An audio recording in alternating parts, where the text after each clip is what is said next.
When I first moved to Alabama several years ago, I quickly learned something. You're not just asked where you're from, you're asked who you're for. Almost immediately, people wanted to know, do you roll Tide or do you War Eagle? Before you can claim citizenship in the heart of Dixie, you must declare allegiance to a university. It's harmless on the surface, but it reveals something more profound. We're conditioned by degrees to pick sides, wear colors, and label the other side as the enemy. What starts as a sports rivalry becomes a training ground for something far more serious. The same instinct to divide and conquer gets recycled at every level of life: culture, politics, race, and even the church. Greetings, Patriots. I'm Perry Greene. Welcome to God in America, where faith and freedom unite for the glory of God and the good of mankind.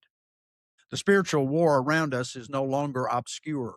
What once operated quietly in the shadows is now out in the open.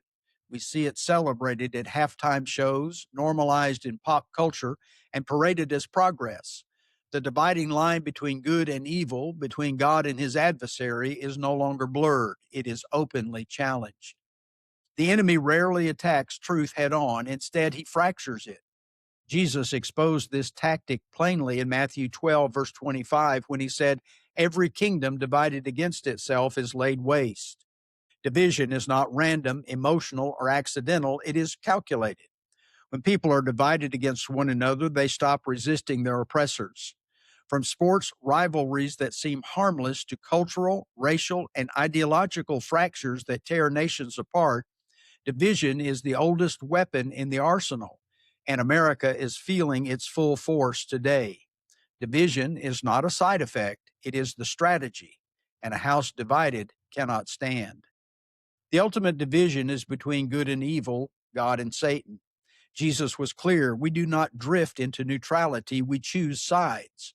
Public confession of Christ and baptism in his name are not private rituals, they are celebrations and declarations of allegiance. When we step out of the crowd and identify with Christ, we enlist in the Lord's army, and every enlistment invites opposition. I come from a Christian movement that prized unity, that is, the American Restoration Movement. As Martin Luther before them, its leaders believed that returning to Scripture as the final authority could unite believers and strengthen Christ's witness. It was a noble vision, but even that movement eventually fractured. Pride crept in, factions formed.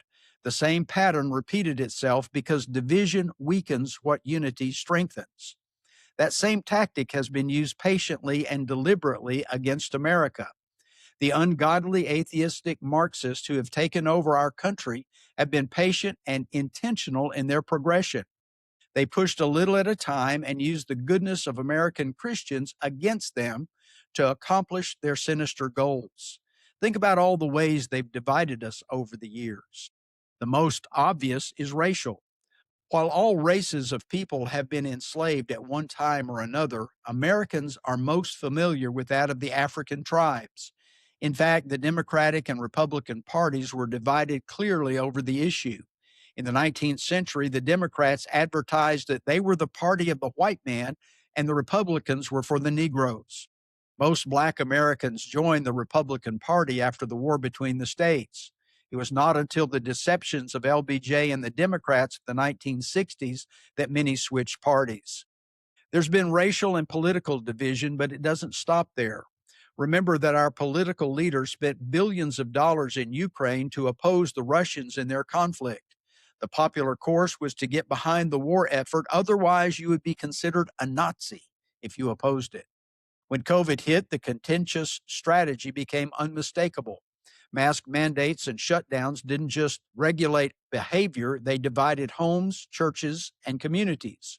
Churches were labeled non essential, while obedience replaced discernment as the moral test. Questioning authority meant you were a threat.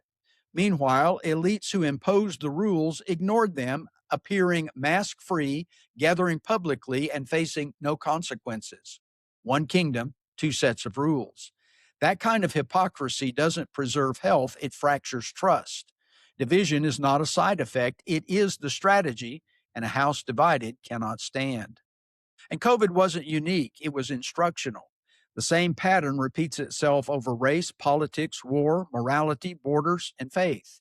Each crisis forces a false choice, each disagreement becomes a moral battlefield, and each label is designed to isolate and intimidate. If you resist, you're accused of being what the accuser is.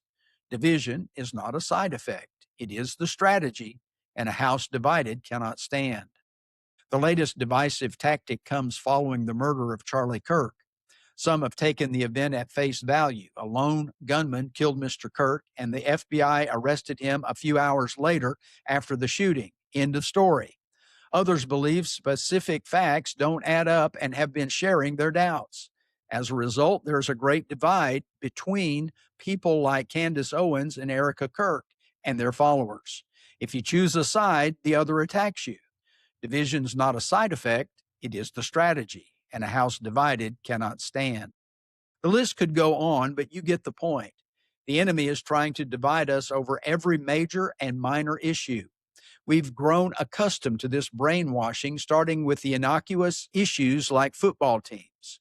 We support our teams in good seasons and bad, and brand opposing teams and their fans as the enemy. A meme on Facebook expressed the rivalry in the Army Navy football game. That is the most crucial game of the year for both academies. The caption noted that the competitors on both sides of the ball are willing to die for all the spectators watching the game. Despite competition between the two teams, they're unified in defending the country. Our ancestors understood the principle of unity and the strength of the threefold cord and clearly saw this danger. They didn't fear disagreement, they feared division without virtue. In his farewell address, George Washington warned that the spirit of the party would weaken the nation. John Adams said unity was the most vigorous defense of liberty. Benjamin Franklin reminded them at the signing of the Declaration of Independence that survival depended on them standing together. They understood what Scripture teaches. Unity anchored in truth is strength. Division untethered from truth is destruction. America doesn't need more sides, she needs more shared truth. Because division is not a side effect, it is the strategy, and a house divided cannot stand. Well, thank you for listening to our God in America podcast today. As we close, let's keep the light of sacred unity burning.